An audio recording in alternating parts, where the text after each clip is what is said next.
Investment और finance की जानकारी के लिए Finnovations.com चैनल को जरूर सब्सक्राइब करें और नोटिफिकेशंस पाने के लिए बेल आइकन पर क्लिक करें। नमस्कार। तो आज हम 1929 के ग्रेट डिप्रेशन, 2008 के रिसेशन और 2020 में ये जो रिसेशन की बातें चल रही हैं उनके बारे में डिटेल में बात करने वाले हैं। साथ ही हम बात करेंगे कि 1929 का जो ग्रेट डिप्रेशन आया था वो किस वजह से आया था और कैसे वो रिकवर हुआ। 2008 का जो रिसेशन है वो कैसे आया था और वो कैसे रिकवर हुआ।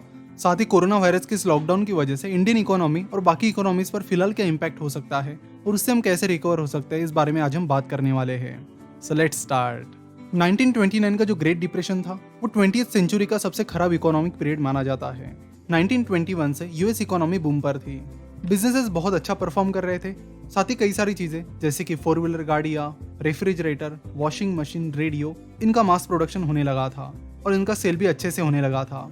ये सारे अप्लायंसेस उस टाइम नए थे तो इनकी डिमांड भी काफी ज्यादा थी। तो इन सब चीजों के चलते बिजनेसेस बहुत अच्छा परफॉर्म कर रहे थे और इसी के चलते उनकी जो स्टॉक प्राइसेस है वो भी तेजी से आगे बढ़ रही थी। और इसलिए 1920 से 1928 का ये जो पीरियड है उसे रोरिंग 20s भी कहा जाता है, क्योंकि इस टाइम पीरियड में बिजनेस की जो ग्रोथ है वो काफी तेजी से हुई। फिर 1929 से यूएस इकोनॉमी में स्लो डाउन आने लगा। बिजनेसेस की जो ग्रोथ चल रही थी वो धीमी होने लगी। कई सारे सेक्टर जैसे कि ऑटोमोबाइल और उसके बाद कंज्यूमर ड्यूरेबल्स और जो नए अप्लायंसेस तेजी से बेचे जा रहे थे उनका भी सेल्स स्लो होने लगा। तो इन सारी चीजों की डिमांड कम होने की वजह से ये कंपनीज अपना प्रोडक्शन कम करने लगी, जिसकी वजह से उन्होंने कई सारे लोगों को जॉब से निकाल दिया।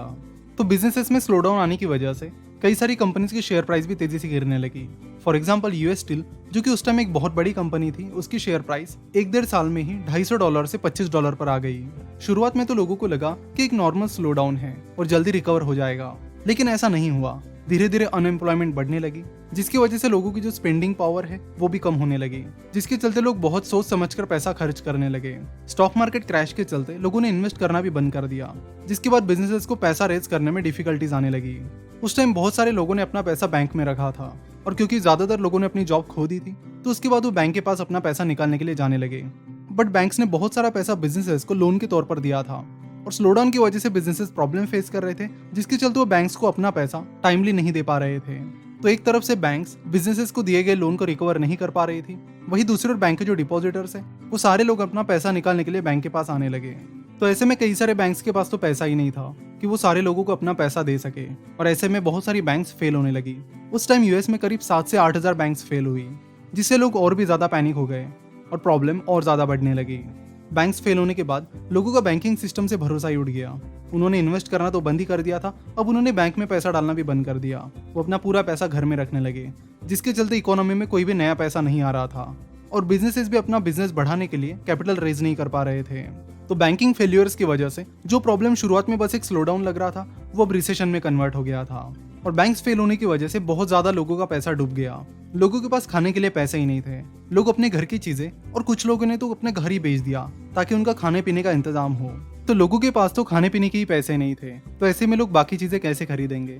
इसकी वजह से इंडस्ट्रियल आउटपुट है वो बहुत ज्यादा कम होने लगा और यूएस के कई सारे बिजनेसेस और पूरी इकोनॉमी प्रॉब्लम में आने लगी और ये रिसेशन धीरे धीरे डिप्रेशन में कन्वर्ट हो गया। इस ग्रेट डिप्रेशन के चलते यूएस की हालत दिन ब दिन होपलेस होने लगी थी। यूएस गवर्नमेंट कोई भी नई एक्शन नहीं ले रही थी जिससे इस डिप्रेशन का इम्पैक्ट जो है वो कम हो पाए। फिर 1933 में मिस्टर फ्रैंकलिन रूजवेल्ट यूएस के प्रेसिडेंट बने और उन्होंने बाद में जो इनिशिएटिव्स लिए उनसे चीजें ट्रैक पर आने लगी। उन्होंने सबसे पहले बैंकिंग सिस्टम को सुधारने का फैसला किया और एफडीआईसी शुरू की, that is Federal Deposit Insurance Corporation. FDIC के जरिए उन्होंने मेक श्योर किया कि अगर कोई डिपॉजिटर बैंक में पैसा डालता है तो एफडीआईसी उस पूरे बैंक डिपॉजिट की गारंटी लेगी और अगर वो बैंक फेल भी हो जाती है तो भी एफडीआईसी मेक श्योर करेगी कि सारे डिपॉजिटर्स को उनका पैसा मिल जाए। एफडीआईसी आने के बाद लोगों का बैंकिंग सिस्टम पर भरोसा फिर से बनने लगा और लोग बैंक्स में पैसा डालने लगे। Mister Franklin Roosevelt time to time लोगों को रेडियो के जरिए गाइड करने लगे ताकि लोगों को कॉन्फिडेंस बना रहे। फिर 1939 से वर्ल्ड वॉर 2 स्टार्ट हुआ और यहाँ से यूएस इकोनॉमी और भी अच्छे से ट्रैक पर आने लगी। वर्ल्ड वॉर 2 के टाइम यूएस गवर्नमेंट ने यूएस मिलिट्री में बहुत ज्यादा पैसा इन्वेस्ट किया, जिसके चलते बहुत सारी कंपनीज को मिलिट्री की तरफ से अलग अलग ऑर्डर्स मिली। अगेन एम्प्लॉयमेंट क्रिएट होने लगी और यूएस इकोनॉमी ट्रैक पर आने लगी। तो ये था 1929 का ग्रेट डिप्रेशन, जिसमें मिस्टर फ्रैंकलिन रूजवेल्ट और वर्ल्ड वॉर 2 ने यूएस इकोनॉमी को ट्रैक पर लाने में बहुत इंपॉर्टेंट भूमिका निभाई। अब हम बात करेंगे 2008 1998 के क्राइसिस के बारे में। 1996 से 1999 इस पीरियड में यूएस में .com बबल चला, जिसमें बहुत सारी जो इंटरनेट कंपनीज थी और स्टार्टअप्स थे उनके वैल्यूएशन बहुत तेजी से बढ़ने लगे। इंटरनेट बिजनेसेस तब नए थे और लोग आंख बंद करके इंटरनेट बिजनेसेस में इन्वेस्ट करने लगे। लोगों ने 1999 तक इंटरनेट बिजनेसेस में हेवीली इन्वेस्ट किया, लेकिन 1999 के बाद लोगों को ये दिखने लगा कि ज्यादातर इंटरनेट बिजनेसेस रेवेन्यू और प्रॉफिट नहीं कमा पा रहे हैं, जिसके चलते ये .com बबल फटने लगा। तो साल 2000-2001 में इंटरनेट और बाकी कंपनीज की खराब परफॉर्मेंस की वजह से स्टॉक मार्केट तेजी से गिर रहा था और उस टाइम यूएस के जो इंटरेस्ट रेट्स थे वो भी काफी कम थे, यानी सिर्फ 1% के करीब आ चुके थे। तो इंटरेस्ट रेट बहुत ज्यादा कम होने की वजह से लोगों को एफडी और बैंक डिपॉजिट पर अच्छे रिटर्न्स नहीं मिल रहे थे। स्टॉक मार्केट भी डाउन चल रहा था, इसलिए लोग वहां पर भी इन्वेस्ट नहीं करना चाहते थे। तो ऐसे में उनके पास ऑप्शन था रियल एस्टेट का, तो लोग रियल एस्टेट में इन्वेस्ट करने लगे, जिससे रियल एस्टेट के भाव बढ़ने लगे। उस टाइम इंटरेस्ट रेट्स कम थे, इसलिए बहुत सारे लोग कम इंटरेस्ट पर होम लोन्स लेकर अपना घर खरीदने लगे। तो रियल एस्टेट सेक्टर में अचानक से आई इस डिमांड की वजह से रियल एस्टेट की प्राइसेस बढ़ने लगी और इसका फायदा इन्वेस्टमेंट बैंक्स लेने लगी। देखो, नॉर्मल बैंक्स और इन्वेस्टमेंट बैंक्स अलग अलग होती है।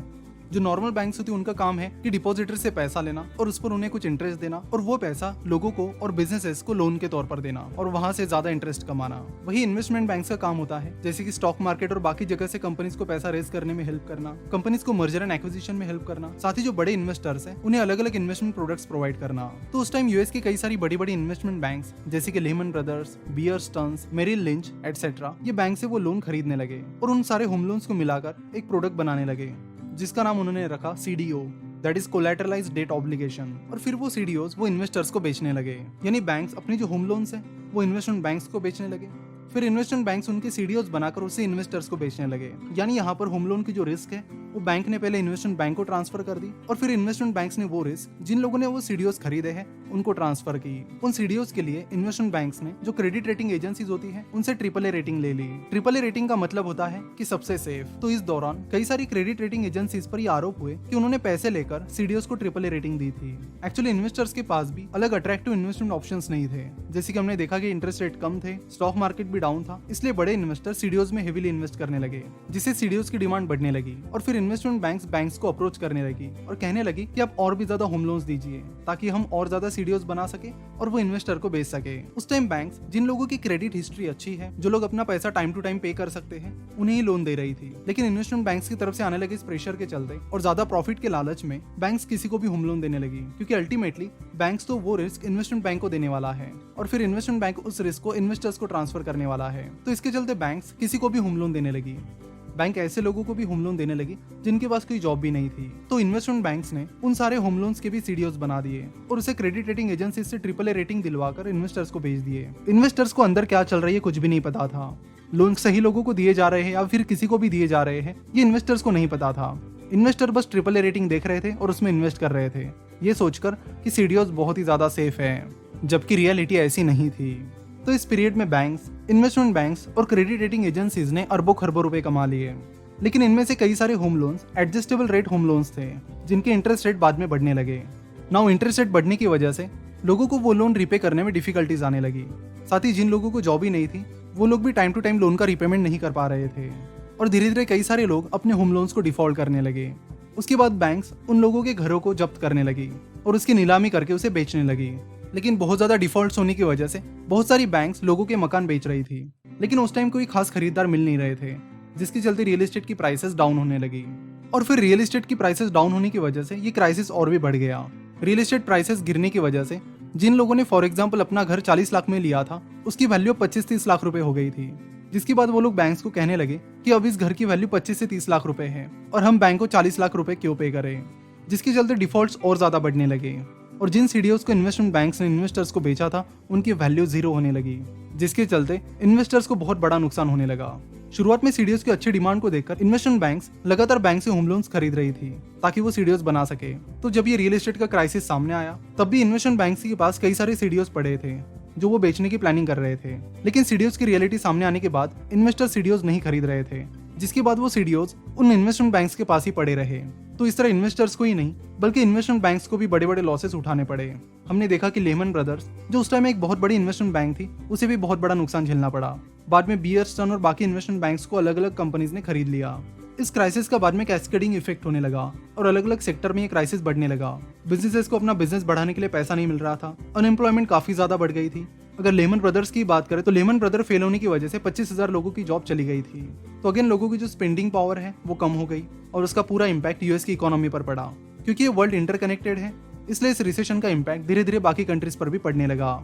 लेकिन 2008 का ये जो क्राइसिस था वो mainly investment banks, insurance companies, real estate और बाकी कुछ सेक्टर्स तक ही ज्यादातर लिमिटेड रहा और 1-1.5 साल में इन सब चीजों में रिकवरी तुरंत आना शुरू हो गई।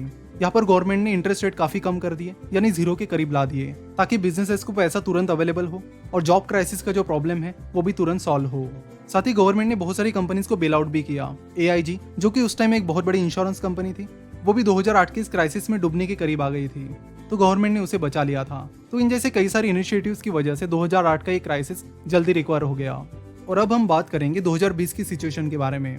कोरोना वायरस की वजह से लाई गई इस लॉकडाउन की वजह से बहुत सारी बिजनेस एक्टिविटी पूरी तरह से बंद हो गई है। इंडस्ट्रियल आउटपुट लगभग जीरो के करीब आ गया है। अभी तक तो सिर्फ 8-10 दिन ही हुए हैं और सिचुएशन क्या है ये आप इजीली देख सकते हो। कंट्री में लेबर्स की हालत काफी खराब हो गई है। बिजनेसेस की बात की जाए तो उनके एक्सपेंसेस तो वही के वही है, बट उनकी इनकम और रेवेन्यू सोर्सेज कम हो गए हैं।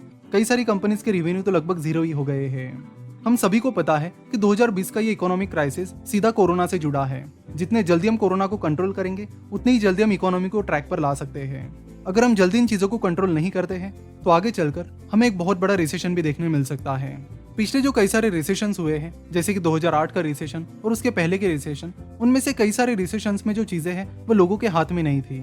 लेकिन 2020 की ये जो फिलहाल इकोनॉमिक कंडीशन है, इसमें कई सारी चीजें हम सबके हाथ में है। अगर हम घर में रहते हैं और गवर्नमेंट दे रही नोटिफिकेशंस को फॉलो करते हैं तो हम कहीं ना कहीं कोरोना वायरस को कंट्रोल कर सकते हैं। पिछले कुछ दिनों से तो इंडिया में कोरोना वायरस की केसेस बहुत तेजी से बढ़ रही हैं और अगर हम इसे जल्द से जल्द नहीं रोकते हैं तो आगे चलकर ये चीज इकोनॉमी के लिए एक बहुत बड़ा प्रॉब्लम क्रिएट करेगी और जितने लोग कोरोना वायरस से नहीं मरेंगे उससे भी ज्यादा लोग भूखमरी से मर सकते हैं। तो इस चीज को आप जरूर समझिए। इटली, यूएस, ये सारी डेवलप्ड कंट्रीज है। अगर उनकी हालत ऐसी है तो सोच लीजिए कि इंडिया जैसी डेवलपिंग कंट्री की हालत क्या हो सकती है। तो यहाँ पर इंडिया में रिसेशन आएगा या नहीं, ये चीज कम्प्लीटली हम सब लोगों पर डिपेंड है। तो कोशिश कीजिए कि घर के अंदर ही रहिए और बाकी लोगों से भी रिक्वेस्ट कीजिए कि वो भी घर के अंदर ही रहे और यही चीज हमें 2020 का रिसेशन आने से रोक सकती है। एक अनाउंसमेंट है कि फिलहाल चल रहे लॉकडाउन के चलते आप में से बहुत सारे लोगों के पास फ्री टाइम होगा, तो इस टाइम का उपयोग आप स्किल डेवलप करने के लिए कर सकते हो। कल से हमारी live stock market crash course की सेकंड बैच स्टार्ट हो रही है, जिसमें हम स्टॉक मार्केट को बेसिक से लेकर एडवांस तक कवर कर रहे हैं। तो उस कोर्स को ज्वाइन करके आप पूरा स्टॉक मार्केट सीख सकते हो। लिंक नीचे डिस्क्रिप्शन और कमेंट बॉक्स में दी गई है। इस कोर्स की जो टोटल अमाउंट है उसकी 20% अमाउंट PM केयर्स फंड को डोनेट की जाएगी। जरूर आज के इस वीडियो के नॉलेज को अपने सारे दोस्तों के साथ शेयर कीजिए ताकि उन्हें भी जॉब क्राइसिस की आइडिया हो। वीडियो देखने के लिए और हमसे जुड़े रहने के लिए आपका बहुत बहुत धन्यवाद।